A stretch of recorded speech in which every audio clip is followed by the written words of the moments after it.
Ce que nous avons là, ce sont des os de ptérosaures que nous avons collectés dans la région ces dernières années. Celui-ci, par exemple, mesure environ 6 cm de long.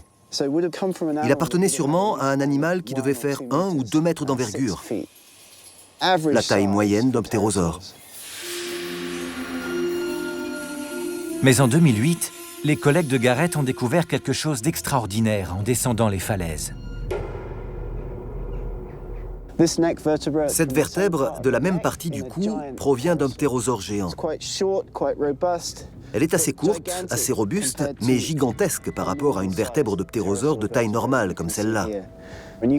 On voit tout de suite qu'on a affaire à un animal aux proportions gigantesques. Lorsque l'os du cou a été posé sur une maquette de squelette de ptérosaure, il est apparu clairement qu'il s'agissait d'un des plus grands spécimens jamais découverts de la famille des ptérosaures. Il est comparable aux spécimens géants retrouvés aux États-Unis. Avec près de 5 mètres de haut, ces ptérosaures étaient presque 3 fois plus hauts qu'un homme.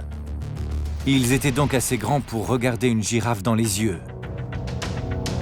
Ils avaient pour membres avant de gigantesques ailes qui, une fois déployées, atteignaient 11 mètres d'envergure, tout comme l'actuel Learjet.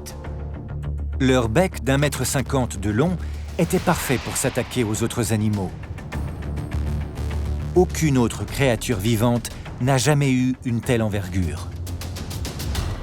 Bien qu'il paraisse évident que les ptérosaures géants volaient, de nombreux scientifiques se demandent encore comment ils pouvaient bien décoller du sol.